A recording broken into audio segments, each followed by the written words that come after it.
Amém, meus irmãos? Cumprimento todos com a graça e com a paz do Senhor Jesus Cristo. Amém? A todos da Igreja Batista Nacional, aos nossos visitantes que estão conosco aqui hoje, também aos irmãos da Mefija. Amém? Ontem eu pude ver lá as filmagens, né, da vigília que teve lá, algumas falas, algum momento de adoração de vocês, os irmãos, amém? Foi uma bênção, amém? Eu queria que os irmãos abrissem a Bíblia no Salmo de capítulo 124. Ontem, quando fui ali ao irmão Daniel cortar o cabelo, ele me contou uma anedota, uma história, né, sobre um cidadão que achava errado cometer pecado dentro da igreja. E aí o pastor ensinou a ele que a presença de Deus não estava só dentro da igreja, estava junto com aquele irmão. E que por conta disso ele deveria tomar mais cuidado, né? E hoje, que dia é hoje, irmãos? Que dia que é hoje? 15 de? 350 dias já foi, falta 15. O ano que vem está começando. E eu queria que você refletisse naquilo que o Léo acabou de cantar. O que Deus fez para você nesse ano de 2024? Abre aí a sua Bíblia no Salmo de capítulo 124, o Salmo de romagem do rei Davi. Diz para nós o seguinte: ora, se não fosse o Senhor que estivesse ao nosso lado, ora diga a Israel, se não fosse o Senhor que estivesse ao nosso lado, quando os homens se levantaram contra nós, eles nos teriam engolidos vivos, quando a sua ira se acendeu contra nós. As águas nos teriam submergido, e sobre a nossa alma teria passado a torrente. Águas impetuosas teriam passado sobre a nossa alma. Bendito o Senhor, que não nos deu por presa aos dentes deles. Salvou-se a nossa alma, como um pássaro do laço dos passarinheiros. Quebrou-se o laço e nós nos vimos livres. O nosso socorro está no nome do Senhor, que fez os céus e fez a terra. Amém? Aleluia, glória a Deus. Vamos orar? Senhor nosso Deus e Pai, Deus, em nome de Jesus, te consagramos esse momento de palavra. Pai Santo, que não seja aqui a palavra humana, a palavra mortal falando, Senhor, mas a palavra que vem do trono da vida. Pai, que nós possamos olhar para as suas grandezas, Pai, olhar para aquilo que o Senhor Deus nos fez e de onde tirou nossas vidas, Pai, nossas almas. E quantos livramentos, Pai, quantas vitórias nos deu esse ano de 2024, para que no próximo ano, no próximo momento, nós possamos, Pai Santo, fitar os olhos ao Senhor, para que nós não desviemos a nossa fé, que nós não desviemos o nosso coração, em nome de Jesus. Amém? Meus irmãos, pode assentar em nome de Jesus Cristo. Essa palavra, eu ia dar uma parada de pregar um pouco sobre o Salmo de romagem, mas por conta da conversa que eu tive ontem com o Daniel, esse negócio me despertou, e me veio esse versículo que está no início aí: não fosse o Senhor que estiver ao nosso lado, ora diga Israel. Israel é você, a igreja. Isso aqui é um hino. Já expliquei nas outras pregações que quando o pessoal ia para Israel, nas festas judaicas, a Páscoa, na festa judaica do Pentecoste e do Tabernáculo, o povo ia adorando a Deus, porque Jerusalém é em cima de um monte e o povo ia subindo para adorar a Deus. E como o lugar era muito longe, o povo ia cantando. O que eles iam cantando? O Salmo 120 até o 134, do qual o 124 faz parte. Esse salmo, meus irmãos, é do rei Davi. Esse aqui tem autor. Davi é quem escreveu esse salmo. E eu quero que você preste atenção no que Davi está falando aqui. Davi está dizendo: se não fosse Deus que estivesse do nosso lado. Versículo 1. No versículo 2 ele repete, igual num coro de exército. Já viu? O capitão grita, o restante copia. O capitão grita, o restante copia. Davi falava, o povo repetia. Ora, se não fosse o Senhor que estiver ao nosso lado, quando os homens se levantaram contra nós. Nosso ano está se encerrando. Eu queria que você guardasse essa pregação para você e fizesse uma reflexão dentro da sua alma, dentro do seu coração. Da onde é que Deus tirou você esse ano e aonde Deus colocou você esse ano?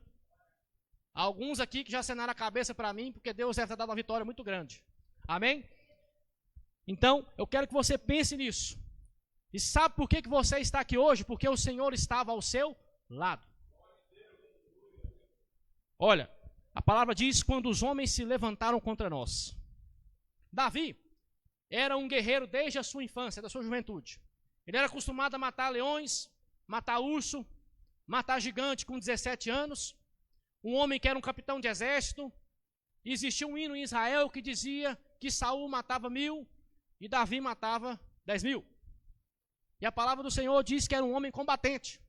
Foi combatente até os seus 30 anos de idade. Foi o dia que ele virou rei, lá no Monte Hermon, em Jerusalém. E a palavra diz que ele enfrentou muitas lutas.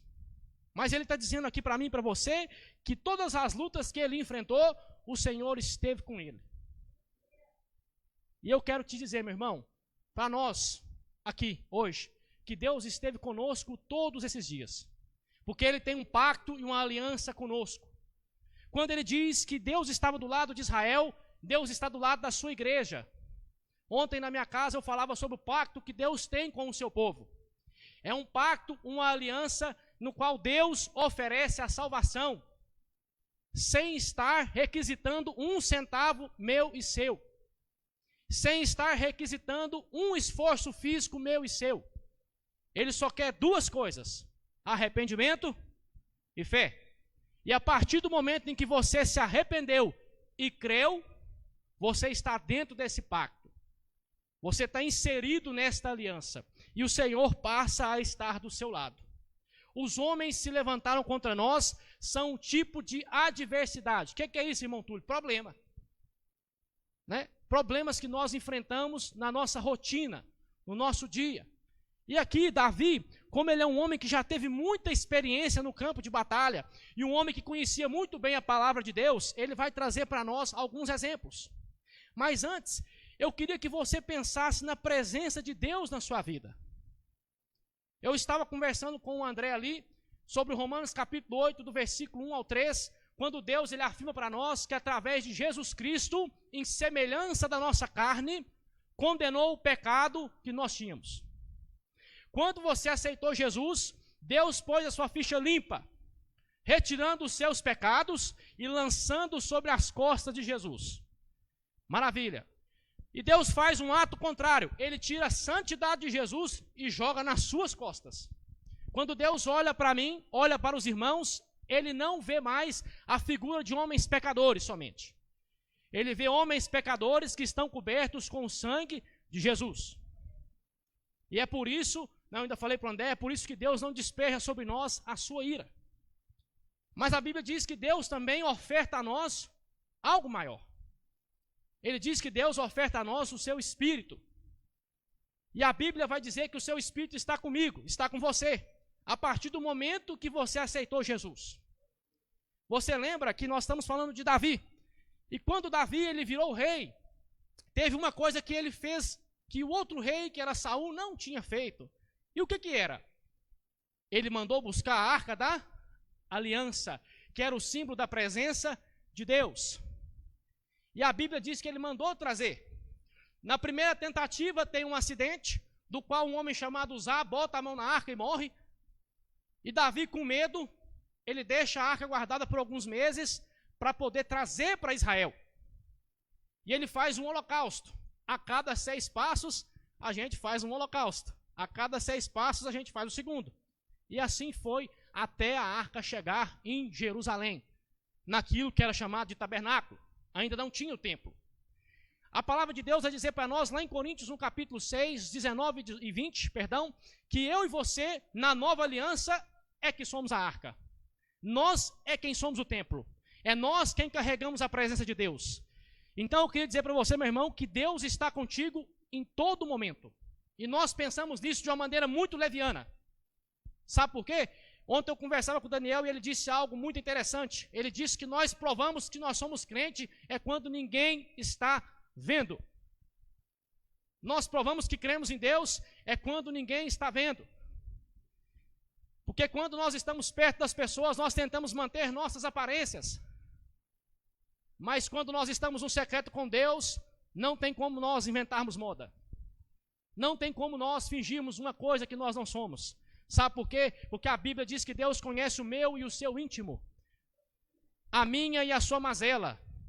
As minhas qualidades e os meus pecados. as minhas qualidades e os meus defeitos, as nossas virtudes e as nossas dificuldades. E eu queria dizer para você nesse primeiro momento, medite na presença de Deus na sua vida. Zele por essa presença. Como é que eu zelo? Mantendo uma vida secreta com o Senhor. Oração, comunhão, dedicação, força de vontade. A Bíblia diz pela boca do próprio Jesus que no mundo teremos aflições. E nós não devemos nos dar por vencidos. Devemos fazer um esforço para permanecer na presença de Deus. E assim Ele estará conosco, derramando a sua presença. Em segundo lugar, eu queria que você meditasse naquilo que Deus fez na sua vida. Sabe por quê, meus irmãos? O pastor ele abriu com uma palavra do futuro. Ele está falando do futuro. Mateus 24 e 25 é o sermão profético, algo que ainda não aconteceu, mas já está bem próximo. E Jesus, no primeiro momento, ele vai dizer o problema que ia acontecer. As catástrofes, os problemas, as insanidades, as destruições. E no segundo momento, no capítulo 25, que é o que o pastor leu, ele vai dizer como é que eu e você fazemos para escapar. Ele vai contar a parábola das 10 virgens, essa daí todo mundo está careca de saber. Ele vai contar a parábola dos talentos. E por último, ele vai dar um último aviso sobre aquilo que você e eu temos que guardar. O nosso coração em Deus, mantendo a presença do Senhor conosco. Amém? Terceiro versículo, ele diz assim que nós teríamos sido engolidos vivos. Você já passou, por uma situação na qual parecia que a terra estava se abrindo e engolindo a sua vida? Parece que era uma situação, a gente costuma dizer no Goiás, uma draga. É só areia dentro, é só descendo ladeira abaixo. A Bíblia diz que Deus está conosco nessa situação, e é por isso que nós conseguimos sair dela. Quando Davi diz isso aqui, meus irmãos, eu observo muito aquilo que nós vemos na vida do tal Corá, lá em Números 16. A Bíblia diz que Corá era primo de Moisés e se rebeliou contra Deus. E como juízo, Deus mandou a terra se abrir e engolir ele vivo. Nós costumamos dizer que há homens que foram levados ao céu, como Elias, Enoque, Paulo, que viu o terceiro céu. Alguns que foram arrebatados em corpo e outros em espírito. Mas a Bíblia diz de um cidadão que ele foi lançado direto no inferno, no Antigo Testamento, que é Corá, porque ele se rebeliou contra o Deus de Israel. Ele era um grande líder de Israel, era o terceiro homem da cabeça de Israel, e ele se rebelou contra a ordem que Deus deu. E a Bíblia diz que Deus o engoliu vivo, e as situações muitas das vezes parecem nos engolir vivos. Há situações, por exemplo, quando o meu ano começou, havia uma situação que eu precisava resolver de uma conta muito grande. Quando o ano virou, eu precisava juntar uma quantia muito grande mais a minha mãe para poder acertar uma conta. E eu disse, Senhor, não é possível. Não é possível, porque não vai dar certo. A hora que esse negócio bater lá no dia 10 e no dia 20, as duas contas baterem, vai faltar. Vai faltar dinheiro. Meus irmãos, e eu comecei a orar. Eu comecei a buscar Deus. E foi um tempo em que eu fui ministrar lá em Paracatu, em Cristalina. Foi um momento onde a minha vida eu estava fazendo muitas coisas para Deus. E Deus não deixou faltar. No primeiro dia, a conta bateu e me sobrou R$1.000. E no segundo dia, a conta bateu e me sobrou R$100. E era uma conta de proporções astronômicas. Entende? E no momento onde a coisa estava devagar. Não era só para mim, era para todo mundo. Então, eu queria dizer aos irmãos que Deus deixa nós passarmos por essa situação para forjar o nosso caráter e nós não desviarmos da sua presença. No versículo 3, ele vai dizer quando a sua ira se acendeu como nós. Agora Davi vai falar de uma espécie de fogo. Você já passou por uma situação que parece que está esquentando? Né? O brasileiro costuma dizer que a chapa está esquentando, está quente, está calefando, você bota o dedo, prega a cabeça do dedo lá. Já passou por uma situação que é assim? Que não está indo ladeira abaixo, parece que ela está te sufocando. A situação está te apertando, está te queimando. Nós passamos por esse tipo de situação, principalmente como são com pessoas que nós amamos muito. É a chamada aflição. A aflição de coração. Quando nós começamos a dobrar o nosso joelho e apresentar pessoas que nós queremos que Deus salve, que Deus intervenha, que Deus mude o seu coração, nós estamos como que em brasas. Sabe por quê? Porque nós temos noção do que acontece com aquelas pessoas que não aceitam a Jesus. Quando nós dobramos os joelhos por aquelas pessoas, eu me lembro bem da época que eu comecei a orar pelo meu pai, pela alma dele, e eu falava: Deus, por favor, Senhor, tem misericórdia do meu pai. E a minha oração, meus irmãos, foi a seguinte: Senhor, salva o meu pai, não interessa como. Salve a alma dele, não interessa como. Meus irmãos, e a única alternativa que Deus teve foi de deixar o meu pai doente. Sabe por quê? Porque quando nós não estamos doentes, nós estamos 100%, nós temos muitos problemas para resolver, não é? Nós temos muito problema para resolver, não é? Quando você está 0 bala, agora quando você está doente, você não tem muito problema, você só tem um. Só tem sua doença para resolver. Porque se você não resolver ela, você não resolve mais nada. Sim ou não? E a minha oração foi: Senhor, salva a alma do meu pai. Não foi: Senhor, cura o meu pai. Foi: Senhor, salva a alma de meu pai. Porque eu não estava preocupado com o corpo dele. Se Deus quisesse curar ele, amém. Mas eu disse: Senhor, há uma eternidade pela frente, então é mais necessário a sua alma ser salva. E, meus irmãos, foi 3 dias orando com um homem em Covid, junto da minha mãe, 3 dias sem comer nada. E ele melhorou um pouquinho, me mandou uma mensagem dizendo que Deus havia visitado ele. Deus havia tocado nele. E ele, como sempre, muito positivo, disse: quando eu sair daqui, nós iremos para a casa de Deus. Amém? Deus salvou a alma do meu pai, eu tenho certeza. Amém? Então o Senhor levou ele para a presença dele. Então o Senhor fez algo na minha vida que eu tenho que compartilhar com os irmãos. Nunca deixe de interceder por aquelas pessoas das quais você ama. Nunca deixe. Em Gênesis, no capítulo 18 e 19, a Bíblia diz que Deus ia pôr fogo em Sodoma e Gomorra, e lá dentro tinha um homem que era justo, Ló. E havia um outro homem do lado de lá, chamado Abraão. E a Bíblia diz que Abraão começa a pirraçar Deus em oração, dizendo: não destrua a cidade, porque é um homem justo lá dentro. Não destrua a cidade. E a Bíblia diz que Deus enviou 2 anjos para salvar Ló e a sua família. Não desista de apresentar as pessoas que você ama em oração. Não desista de lutar pela sua casa, por aquelas pessoas que você tem coberto de oração em joelho. Amém? Não desista. Diz mais: as águas teriam nos submergido e sobre a nossa alma teria passado a torrente. Davi vai mudar agora para a figura da enchente. Primeiro foi a terra, depois o fogo, agora a enchente. No Brasil nós estamos acostumados a ver enchente.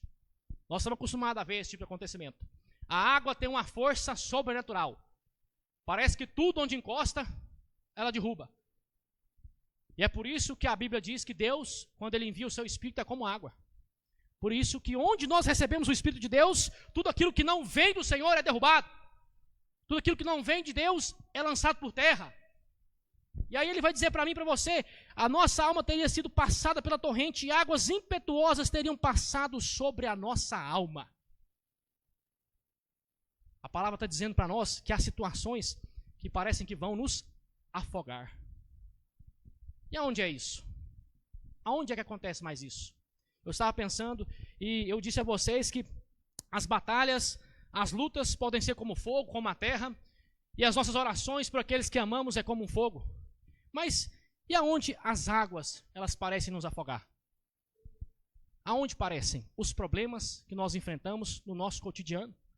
E em segundo lugar, as nossas próprias lutas interiores. Cada irmão que está aqui dentro, a Bíblia diz para mim e para você que o irmão Túlio, ele tem lutas interiores que ele tem que vencer. Ontem, o irmão Daniel, ele me disse algo muito importante na visita que eu fui fazer com ele lá, cortar o cabelo, e a gente ficou quase 1 hora orando e conversando. Ele disse algo interessante, ele disse assim: nós precisamos lutar, vencer as nossas batalhas internas. Ele deu um exemplo de abandonar os nossos pecados, abandonar os nossos velhos hábitos, aquilo que nos sufoca, aquilo que nos joga como água, que pode destruir o nosso relacionamento com Deus. O meu irmão ali, ele conversou comigo bem antes de começar o culto sobre a presença no culto, a presença na casa de Deus. Meus irmãos, parece uma coisa muito leviana. A nossa geração acha que vir para a igreja é clube social. A nossa geração acha que vir para a igreja é para bater ponto aqui, para mostrar para o pastor que você está aqui. Não é para isso. Você vem à igreja cultuar ao Deus que você serve. Você vem à igreja, não é para bater ponto na igreja. Não é para chegar ali e anotar o seu nome. Não. Você vem para estar na presença de Deus. A Bíblia diz que Deus se alegra da sua presença aqui. Se alegra da oferta do seu culto. Sabe como é que Deus, ele dá nome para o seu culto? Abre lá a sua Bíblia em Levítico capítulo 1 e vai no versículo 9. Ele diz que o seu culto tem aroma agradável. O seu culto, a sua oração, a sua oferta, os seus hinos, a pregação é como um bom perfume que você passa no seu corpo. Quem gosta de passar um bom perfume? É muito bom. E para Deus é assim que é o seu culto. É assim que é estar na presença dele. E aí as águas nunca irão nos afogar. Apesar das situações que nós enfrentamos. Davi vai dizer: bendito seja o Senhor, que não nos deu por presa aos dentes deles. Salvou-se a nossa alma como um pássaro do laço dos passarinheiros. Agora Davi ele vai mudar a vertente dele. Ele diz de situações físicas. Davi agora vai dizer de uma situação espiritual. Ele usa duas figuras de linguagem. Primeiro, ele compara a luta com um leão. E depois, como alguém que está procurando um passarinho. Quem aqui já caçou passarinho? Quem aqui já viu como é que era? Tinha uns alçapão, né? Os caras mais velhos da velha guarda aí já levantou as mãos, né? Era o alçapão, você armava ele, o passarinho entrava e ele fechava. Ou senão, você tinha aquela malandragem de passar a nota de jaca, né? No galho, o passarinho pisava, ficava preso, o camarada ia lá e acertava ele, ou pegava. E era assim que funcionava. E a Bíblia está dizendo que há um inimigo que quer armar uma cilada para mim e para você, igualzinho está escrito aqui, como um passarinho que cai dentro de um alçapão. E o passarinho é eu e você. Sabe por quê que Deus compara eu e você a um pássaro? Porque quando ele cai dentro da armadilha, ele não tem muito o que fazer. Não há como ele escapar. Porque o inimigo que está armando essa armadilha é o diabo. Satanás tem sede da minha e da sua alma. Quer destruir o meu e o seu relacionamento com Deus. E ele vai usar tudo isso que foi dito atrás para tentar fazer isso. Pensamentos de desistência, palavras erradas e obtusas com pessoas que você ama. Você quer uma coisa pior do que uma pessoa que você ama te falar uma palavra contrária? Uma pessoa que você aposta todas as fichas nela e ela te maltratar? Não tem coisa pior que isso. E a Bíblia está dizendo que ele vai usar isso contra nós. Vai tentar domar a nossa mente, o nosso coração. A figura da sua alma. Porque se ele tirar a sua mente, o seu coração, a sua alma da presença de Deus, então ele vence. Ele vence. Foi isso que ele tentou fazer com Jó. Foi isso que ele tentou fazer com Davi. Foi tentar tirá-los da presença de Deus. Por isso que você vê aí, ó, que Deus está guardando a minha vida e a sua, dizendo que quebrou-se o laço e nós nos vimos livres. Você está livre. Sabe por que você está livre? Porque alguém lá na cruz do Calvário morreu pela minha e pela sua vida. Porque alguém carregou os meus e os seus pecados. Porque alguém foi traspassado com a lança. Não quebrou nenhum osso. Ele foi enterrado e ele ressuscitou dos mortos. É por conta disso que você está aqui hoje, meu irmão. É por conta disso. É por conta da presença de Jesus na sua vida. É por conta do Espírito Santo que zela da sua alma. Aleluia. Diz mais, o nosso socorro está no nome do Senhor, Criador do céu e da terra. O seu socorro não está no ser humano. Eu vou dizer algo para os irmãos, o pastor contou aqui o testemunho da Kombi. Eu vou narrar esse testemunho para os irmãos, eu não narrei. Ele narrou em partes, eu vou narrar esse negócio por completo. Fui levar um arroz lá na casa do pastor um dia, eu cheguei lá, não tinha ninguém, só tinha o Felipe. E o Felipe ele me recebeu num sol quente, debaixo de um sol quente, a meio-dia 10, meio-dia 15 por aí, solão de uns 40 graus, setembro. Eu olhei para aquela Kombi, me deu uma agonia, uma tristeza, eu falei, Senhor, por que esse negócio está aqui parado? Eu falei, Felipe, seu pai já tentou arrumar essa Kombi aqui? Aí eu falei, pai, irmão, Túlio, esse negócio está aí parado tem quase uns 2 anos. Eu falei, não, então nós vamos ali ver o que é que nós fazemos. Catei meu telefone, liguei pro pastor, falei, moço, vou mandar esse cara arrastar essa Kombi lá para a borracharia do Assis, para eles fazerem um milagre nessa Kombi aqui. Meus irmãos, e o que era o problema da Kombi? Era um cabeçote que estava estourado. Estava estourado o cabeçote. O outro cabeçote estava inválido. E a Kombi estava com alguns outros defeitos. E quem aqui mexe com caminhão, ou mexe com veículo a diesel, ou mexe com veículo antigo, sabe que uma retífica de motor é uma das coisas mais indecentes que tem para você fazer. Dá trabalho. Demora. E aí mas o pastor, nós sentamos e conversamos, e aí nós estipulamos um prazo. Nós pensamos o seguinte, não, pelo menos com uns 30, 40 dias, esse camarada vai resolver isso. Não é possível que de 40 dias passe. Não podia passar dos 40 dias. Não podia. Porque os irmãos iam chegar. E essa Kombi foi para o conserto dia 14 ou 15 de setembro, se eu não estou enganado. Eles puxaram a Kombi, levaram para o conserto. E meus irmãos, ele me deu um primeiro preço, ele me deu um segundo preço, me deu um terceiro preço. Eu falei, nossa, não vai quebrar desse jeito. Eu falei, não, mas Deus vai prover. Deus vai entrar com a providência. Eu falei, bicho, posso começar a te pagar lá no Natal? Eu ainda falei, pastor, vou chegar para ele e falar, posso te pagar lá no Natal? Começar a te pagar no Natal? Ele falou assim, não, mas eu parcelo para você aí do tanto que der. E meus irmãos, eu falei, cara, então vamos fazer esse negócio. Liguei para o pastor, combinamos, deixamos lá. E ele falou, Túlio, é uns 30 dias para ficar pronto. Eu falei, meu Deus. Você falou que é 30 dias, então vai ser 60. Porque mecânico, né? Pensei comigo. Vai dar um problema, vai faltar peça, vai chegar a peça errada, aí depois vai ter mais alguma coisa. Meus irmãos, em 15 dias, estava pronto. Aleluia. Em 15 dias, ela estava funcionando. Mandei mensagem para o pastor, falei, pastor, está pronto. Eu acho que era uma terça-feira, se eu não estou enganado. O pastor pegou, a caminhonete foi lá, demos partida, funcionou. Estava boazinha. Falei, agora só pode sair dando uns cavalos de pau pela cidade aí. Né? E aí, por que eu estou querendo dizer isso? Porque Deus interveio na situação. Porque humanamente falando, era o que eu falei mesmo. É uma retífica, tinha que arrancar o motor, descer o motor, vai um dia. Para mandar para o cara olhar, vai mais 5, 6 dias. Para o cara começar a fazer, vai 15 dias. E o camarada tem outro serviço na frente. Tem outras coisas para fazer. Então eram uns 30, 40 dias. Mas antes mesmo de virar o mês, estava pronto. E aí o pastor começou a mexer com outras atividades da Kombi, a retocar, a arrumar os bancos, as coisas. E ela serviu no propósito da missão. O que eu quero dizer com isso? Que aquilo que parece para nós impossível, para Deus é possível. Para Deus, Deus pode entrar com a providência ali naquela situação. Contei esse testemunho, meus irmãos, porque é algo que guardou o nosso ano hoje, esse ano de 2024. Foi uma coisa impressionante. Porque quando eu pego um veículo a diesel, um veículo mais antigo, eu tenho uma caminhonete que ela ficou 4 meses para poder arrumar o motor. Eu falei, Senhor, esse negócio não fica pronto. Senhor, e agora? Ele falou, calma que vai ficar pronto. E ficou pronto. Eu olhei para aquela situação e falei, não é 4 meses, não é possível.